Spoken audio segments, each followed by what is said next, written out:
guys! Remember me, I'm Eden and the cameraman is Yuan. Today we're on a toy review again for the Yigong Toys Yigong Excavator.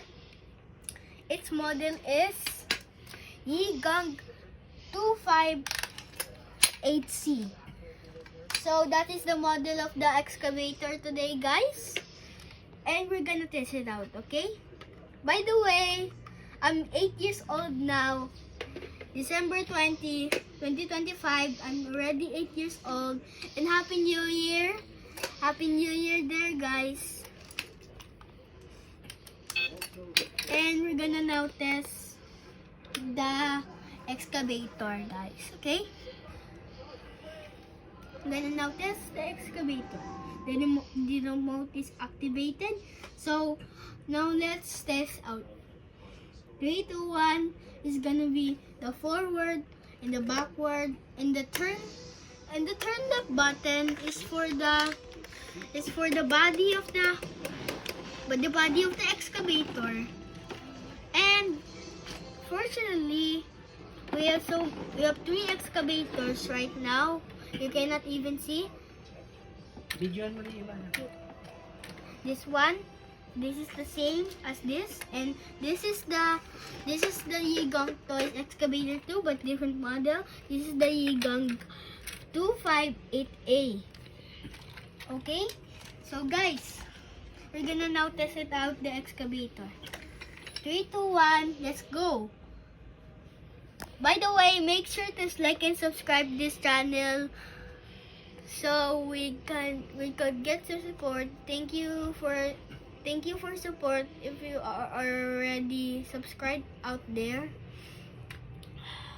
Okay, now let's test the excavator. 3, 2, 1, go. Now let's test it backwards. And yeah. Now this is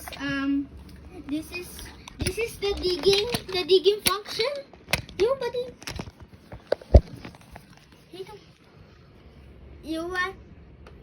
Yuan is currently annoying right now. Sorry guys, but it's funny.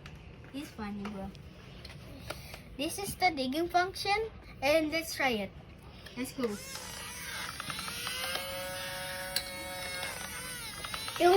Now guys, now let's test an install, which is an install also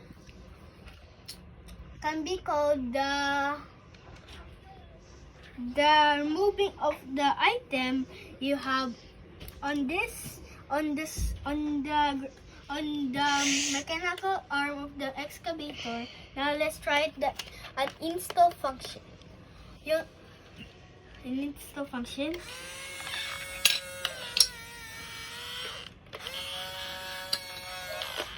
Okay guys, now let's test the turn left control console function, like this one, and the turn right function. Okay, now let's test the one-click demonstration, guys. Let's now test the one-click demonstration, guys. This is the one-click demonstration, guys. I'm about to click it now in 3, 2, 1, go! Oh, sorry, guys.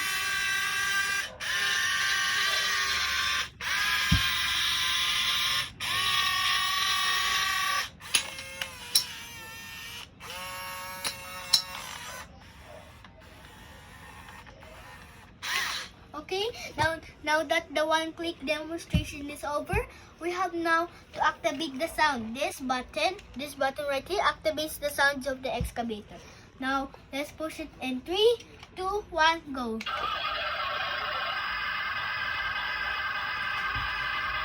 Now let's go to forward and see how this sounds. Now let's go backward. And now the turn right control console function.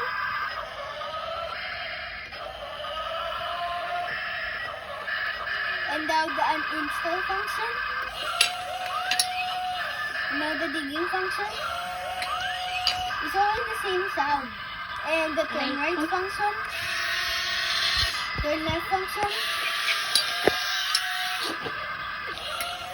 Okay. Now, let's turn off the sounds to press again the sound. Okay. Now, guys, you're gonna see how to on off this light. Okay. You're just gonna press this light bulb button in 3, 2, 1, go. You see the light? You see the light? You see the light turn off? Again, let's go. Sir, you see the light turn on and off. On, off. Okay. Now we have more things to review. This is now the Yigong excavator model 258A.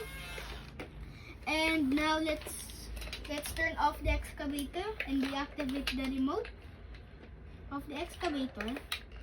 And now Yuan, my brother, will control the small excavator, which is also called the model Yigong 2588A excavator. Okay, now it's now okay. You can test out, Yuan. Let's go. Very amazing, right, guys?